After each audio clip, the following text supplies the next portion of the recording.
क्रांतिदर्शी युग ऋषि वेद मूर्ति तपोनिष्ठ पंडित श्री राम शर्माचार्य एवं परम वंदनीय माता भगवती देवी शर्मा द्वारा भाष्यकृत 108 प्रमुख उपनिषदों के अंतर्गत ज्ञानखंड में छांदोग्योपनिषद के 8वें अध्याय के 10, 11 और 12 खंड का स्वाध्याय करेंगे। 10वें खंड के प्रथम मंत्र में उपनिषद के ऋषि लिखते हैं, जो स्वप्न में भी विचरणशील तत्व है, जो अत्यंत पूज्यमान आत्मा है, वही अविनाशी, अभय और ब्रह्म है। इन वचनों से संतुष्ट होकर शांत हृदय से इंद्रदेव चले गए, परंतु देवों तक पहुँचने के पूर्व उनमें यथार्थ बोध से भय व्याप्त हुआ। यद्यपि यह शरीर अंधा होता है, परंतु वह स्वप्न शरीर अंतर्मन आनंद होता है और यह श्राम होता है, तो वह अश्राम रहता है। शरीर के दोषों से वह दोष मुक्त रहता है। दूसरे मंत्र में उपनिषद के ऋषि लिखते हैं, वह इस देह के वध से विनष्ट भी नहीं होता और वह इसकी क्षमता से श्राम भी नहीं होता, किंतु स्वप्न में भी ऐसा भान होता है कि कोई उसे मार रहा है, तिरस्कृत कर रहा है, अथवा वह शोक कर रहा है, अथवा वह रो रहा है। अतएव इसमें मुझे भोगने योग्य श्रेष्ठ प्रतिफल कुछ भी नहीं दिखाई पड़ता। तीसरे मंत्र में उपनिषद के ऋषि लिखते हैं, वे इंद्रदेव पुनः देव प्रजापति के पास हाथ में समिधा लेकर आए। देव प्रजापति ने उनसे कहा, हे इंद्र, तुम तो यहाँ से संतुष्ट होकर शांत हृदय से हो गए थे, फिर किस इच्छा से लौटे हो? उन्होंने कहा, भगवान, यद्यपि यह शरीर अंधा हो जाता है, तो भी वह स्वप्न में विचरणशील अंतर्मन आनंद रहता है और यह श्राम होता है, तो भी वह अश्राम रहता है। इस प्रकार वह शरीर के दोषों से दोष मुक्त ही रहता है। 10वें खंड के अंतिम व चौथे मंत्र में उपनिषद के ऋषि लिखते हैं, इसके वध से उसका वध नहीं होता और इसकी क्षमता से वह श्राम नहीं होता, परंतु ऐसा अनुभव होता है कि कोई उसे मारता है, तिरस्कृत करता है, वह शोक करता है अथवा रोदन करता है। इसमें मुझे कुछ भी भोगने योग्य श्रेष्ठ प्रतिफल दिखाई नहीं पड़ता। तब देव प्रजापति ने इंद्रदेव से कहा, हे इंद्र, यह तथ्य ऐसा ही है। इस आत्मतत्व की व्याख्या मैं आगे करूँगा। अभी तुम 32 वर्ष और यहाँ वास करो। तब इंद्रदेव ने वहाँ 32 वर्ष व्यतीत किए। फिर देव प्रजापति ने उन्हें उपदेश दिया। अब हम सभी 11 खंड का स्वाध्याय करेंगे।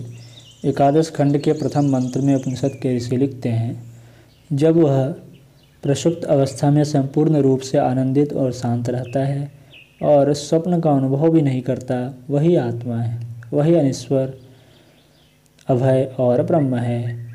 इन वचनों को सुनकर इंद्रदेव संतुष्ट होकर शांत हृदय से चले गए, किंतु देवों तक पहुँचने के पूर्व उनमें फिर यथार्थ बोध से भय प्रकट हुआ। उस अवस्था में तो उसे निश्चय ही यह बोध नहीं रहता कि यह मैं हूँ और न वह अन्य प्राणियों को जानता है।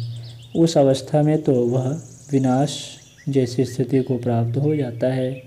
इसमें मुझे कुछ भी भोगने योग्य श्रेष्ठ प्रतिफल नहीं दिखाई पड़ता।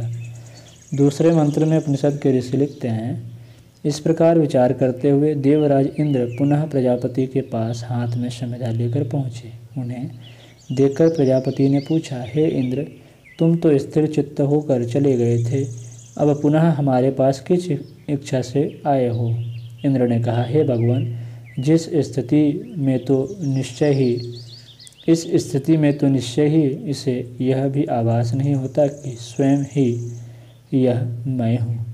न यह इन अन्य दूसरे भूतों अर्थात प्राणियों को जानता है, यह निश्चय ही विनष्ट सा हो जाता है। इसमें मुझे इष्ट दृष्टिगोचर नहीं होता।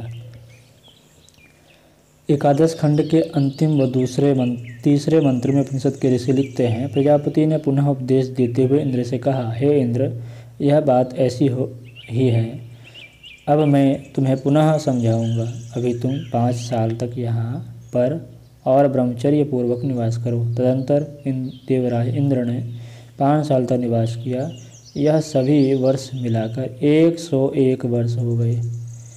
इसी से कहते हैं कि इंद्र ने प्रजापति के यहाँ 101 वर्ष तक ब्रह्मचर्य पूर्वक निवास किया। तत्पश्चात प्रजापति ने कहा, अब हम सभी द्वादश खंड का स्वाध्याय करेंगे। द्वादश खंड के प्रथम मंत्र में उपनिषद के ऋषि लिखते हैं, हे इंद्र, यह शरीर मरण धर्मा एवं सदैव मृत्यु से आच्छादित है। अविनाशी एवं अशरीरी आत्मा का यह शरीर वास स्थल है। सशरीर आत्मा निश्चय ही प्रिय एवं अप्रिय से घिरा हुआ है। शरीर युक्त होते हुए इसके प्रिय व अप्रिय का विनाश नहीं होता। साथ ही अशरीर शरीर रहित होने पर प्रिय और अप्रिय इसका स्पर्श रंच मात्र भी नहीं कर सकते। दूसरे मंत्र में उपनिषद के ऋषि लिखते हैं, वायु शरीर से रहित है। अभ्र अर्थात बादल, विद्युत और मेघ की गर्जना भी अशरीरी है। जिस तरह ये सभी उस आकाश से ऊपर उठकर सूर्य अर्थात सविता की परम ज्योति को प्राप्त कर अपने स्वरूप में परिणत हो जाते हैं। तीसरे मंत्र में उपनिषद के ऋषि लिखते हैं, उसी तरह यह संप्रसाद अर्थात जीव आकाश से वायु आदि की भांति इस शरीर से ऊर्ध्व की ओर उठकर परम ज्योति को पाकर अपने आत्मस्वरूप में केंद्रित हो जाता है। वह ही उत्तम पुरुष है। ऐसी अवस्था में वह जीव हंसता, क्रीड़ा करता और स्त्री यान अथवा ज्ञातिजनों अर्थात बंधुओं के साथ रमण करता हुआ अपने साथ प्रकट हुआ इस शरीर को स्मरण न करता हुआ सभी और संचरित होता है। जैसे अश्व अथवा वृषभ गाड़ी में जुता रहता है, ठीक वैसे ही यह प्राणरथ स्थानीय शरीर में जुता हुआ है। चौथे मंत्र में उपनिषद के ऋषि लिखते हैं, जहाँ जागृत अवस्था में वह चक्षु द्वारा उपलक्षित आकाश रूप में अनुगत है, वह ही चाक्षुष अर्थात चक्षु में रहने वाला पुरुष है। उसके ज्ञान के साधन नेत्र हैं। जो यह अनुभव करता है कि मैं इसे सूंघूं यानी ग्रहण करूं, वही आत्मा है।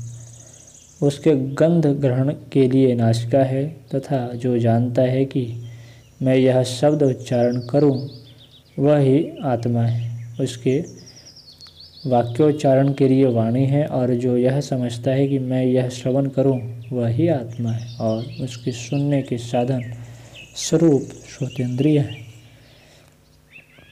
पांचवें मंत्र में उपनिषद के ऋषि लिखते हैं, और जो यह अनुभव करता है कि मैं मनन करूं, वही आत्मा है। मन ही उसका दिव्य चक्षु है। वह यह आत्मा इस दिव्य नेत्र द्वारा भोगों का दर्शन करता हुआ रमण करता है।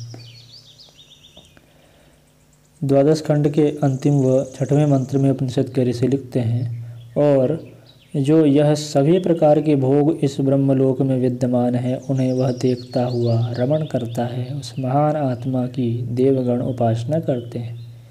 इसी कारण से उन्हें समस्त लोक और सभी तरह के भोग प्राप्त हैं। जो भी उस आत्मा को शास्त्र और आचार्य के उपदेशानुसार समझकर प्रत्यक्ष रूप से समझता है, वह सभी लोक और सभी तरह के भोगों को पा जाता है। ऐसा प्रजापति ने कहा। आज की कक्षा में इतना ही। अगली कक्षा में आगे के खंडों का स्वाध्याय करेंगे।